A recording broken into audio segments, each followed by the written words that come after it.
Show me what does it do? So what are you doing with your finger? I'm giving them food. You can feed the fish. Yeah, look. Oh wait, why is it not? They're all coming to me. This is so funny.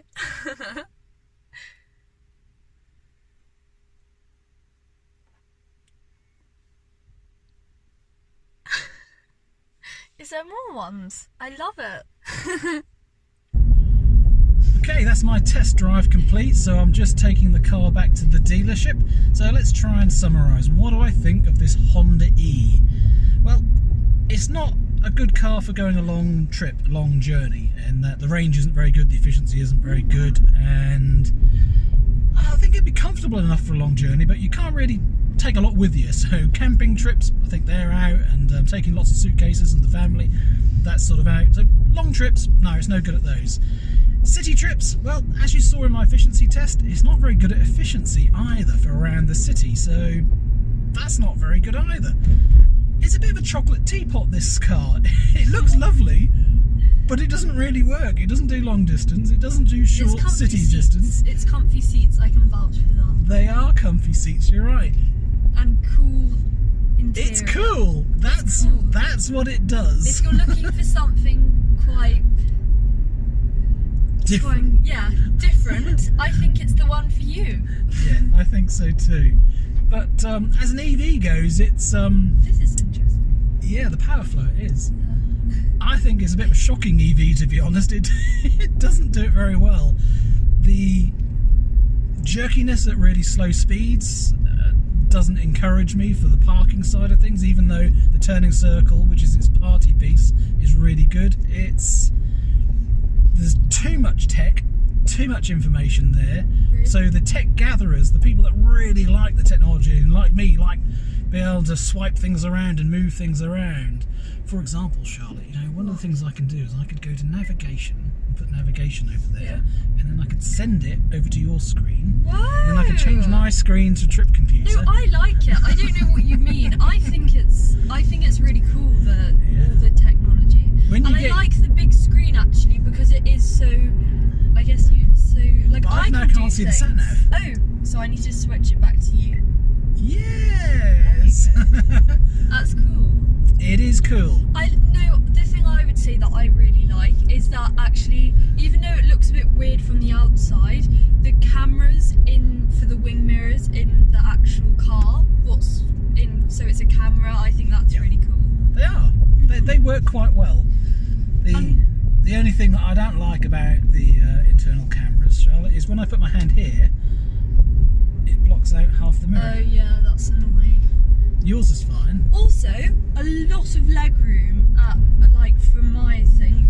It's really big and spacious, what's quite nice. It is spacious at the front. It's not so spacious in the back though. Yeah, I can see that. That doesn't look fun. I'll have to disagree with James and Kate on their review of the Honda E, saying there's plenty of space.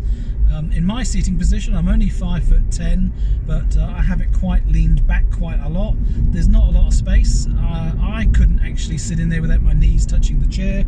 Charlotte's got loads and loads of space for the front, as she's saying, but actually the person in the back is even less space than behind my seat. So unless you've got people that like to sit quite forward in the front, then there isn't a lot of space in the back. If you were kind of just two people, I think it's kind of fine for two people, but if you had a family, I don't think that would be quite what you would want. How does this feel to you, the start-stopping, compared to the Mini? It's a bit jerky. Yes, it's not just me, is it? It's not just me. Considering I've been in several electric cars, and I don't know, it feels a bit interesting.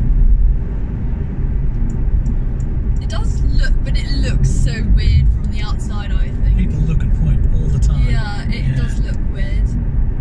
But it's because it's different, and just maybe this is the future way of doing things. There might not be wing mirrors, so... That is really cool with the cars coming past. Yeah, that guy, that's so funny, that guy just looked at us.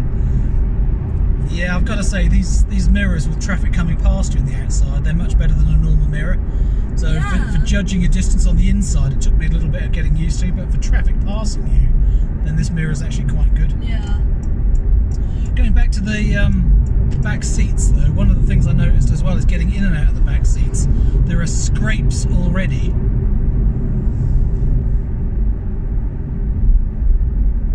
Ooh, someone's been pulled over. Mr. Audi for going too fast. Wow.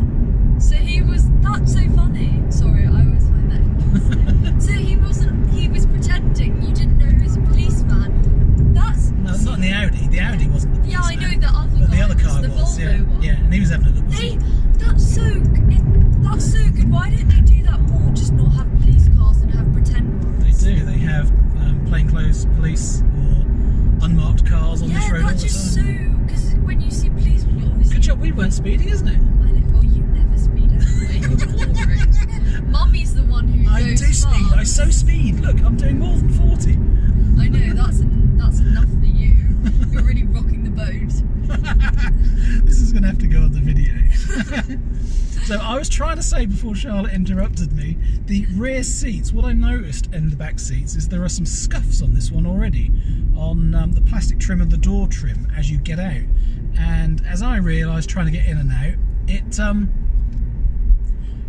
it's really difficult. Where the pillar is in the way for your feet, and also it's the door is in the way as well. So getting in and out is a little bit awkward, and you can catch yourself on that door.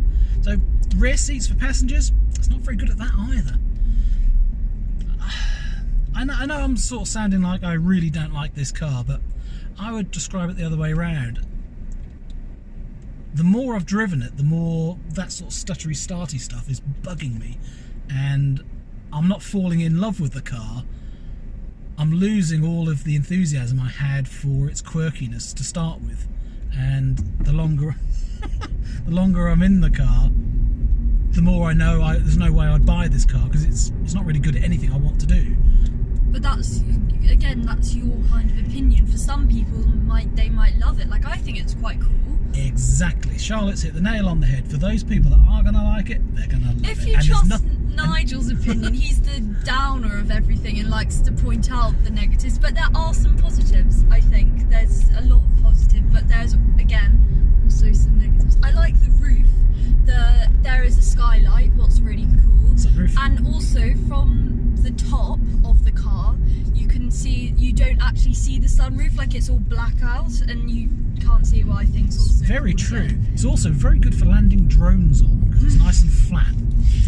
There's lots of plugs. I really like that. For me, being a teenager, I really liked how there's lots of plugs, because I always need to charge my phone, and you need to charge your phone all the time more than me. You're more on your phone than me, and I think that's what's really good. So the AC socket with the 230 volts, I have tried it, and it works really, really well, but I couldn't get it to go to start with. And what you appear to have to do is have the car powered on, ready to drive. Then you plug something in, then you press the AC button that's next to it, a light comes on that AC button, and then you've got power going through. But every time I shut the door and went round to the back of the car to turn a device on, the car powered itself off. So without reading the manual, I did find it difficult to have that power socket working and stay working, but it does work. And when you're a hard-working YouTuber like me, you need a coffee. And yep, you can take your Nespresso machine with you, and I think this is the only electric car which will serve you a Nespresso. And that works really, really well. What's your opinion on this? Because this to say, like, I like it. I think it's nice. The drive reverse button select area, so you've got a park button, a reverse button, which is a different kind of button. You have to push it in rather than push on it. That's okay. The neutral's fine, the drive's fine. I don't like the 1 foot driving button being down here. That should have been up here instead of this, whatever this P button is. It would have been better, because it's something you are going to change and you don't want to be looking away. So I like those to be up here, and the same as the drive mode. Should have all been up the top on the dash. You know what's interesting? But it looks nice, and this device storage area is nice. Yeah, that's good, but you don't. I know for you like to put your arm down on the thing. No centre armrest, no. Armrest. What's interesting? But look at this one, Charlotte.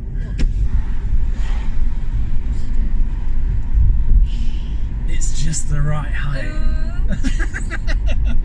For looking really weird with your arm on the window, but it's really comfortable. So your elbow space and your arm space for on the window is really comfortable on the right hand side, but not in the middle. There's nowhere to put your centre armrest. So for £33,000, I think this is it should have a centre armrest. I like having an armrest too sometimes. But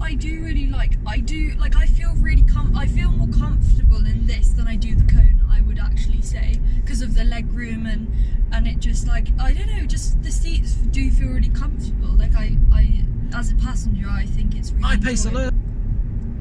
You know, this is cool actually. It's not too bad, is it? It's not too bad. The tech is really good, I would say. The tech seems... I love the fish. The tech does work. I just think the ergonomics placement of all the stuff they've got in here isn't ideal.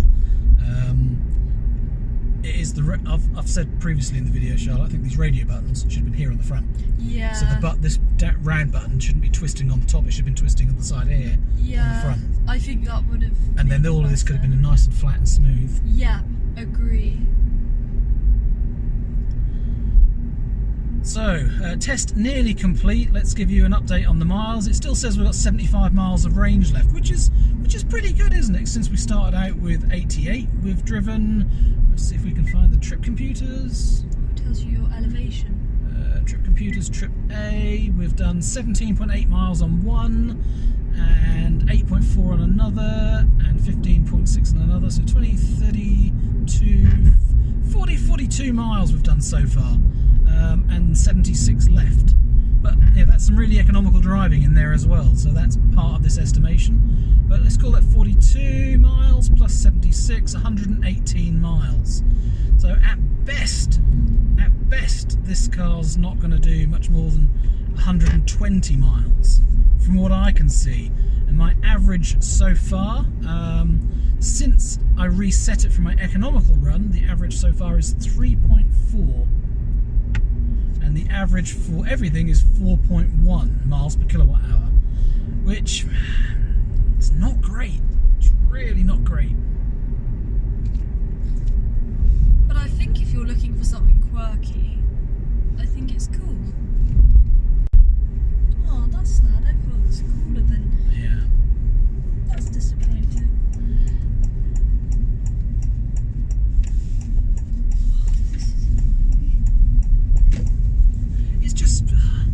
Driving wise, the dynamics of it's very good between 30 and 45 miles an hour. It does that really well. The jerkiness, the start stopping, that's not ideal. It's not as smooth as other cars. So I really don't know what you'd want to buy this car for, unless you just love the look of it, or you love some of the techie things that it does. Some of the features, you know, they are lovely. You know, the navigation looks okay. I haven't actually tried it.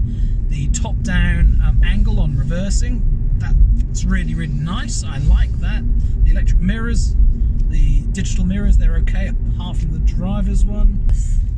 So us getting used to different technology, I think you'll find some of the young people of today might struggle if it doesn't work exactly like an iPhone does, more than a 50 or 60-year-old. Okay, that's very nice. So I haven't had any problem getting used to the technology in here. This is cool. Yeah, I know. The lights, why are they there? Well, they're the interior backlights, and I pressed one of the buttons in the back, which has turned them on, and I now can't turn them off. Oh, right. I think they're cool. They are. They look different. I just like how it's not basic. Like, if you want, like, why would you... Oh, I hate people who just get that generic, like, same car the whole time. Like, I don't know, that just... It's like getting one of those long Audis. Like, that is just, like, the basic of basic cars. Yeah. And I just think it is cool and quirky. This is a lot of money. Well, that... I wouldn't... I thought this was cheap, I can't lie. I thought it was going to be, like, a cheap car, but... I paid less for my Kona than Really? than I would have to buy one of these. Yes. That shocks me. Yes. Well, I see. I guess you're paying for the tech because it is cool tech, but... Well, Honda's a more expensive product than, say, Renault. Yeah. So it's going to be more expensive than, let's say, a Renault Zoe. That's just how Honda are. They're priced as a more premium product. I guess the more I drive this around the city, I can feel that this is the environment that it's suited for darting around, for being nimble around corners. It's nice and soft. That works really well. It is just that accelerator and braking that it's just not as smooth and progressive as the Mini that makes this not as good. But it's meant for the city, but then why isn't it efficient? It's a mystery as to what makes this so inefficient.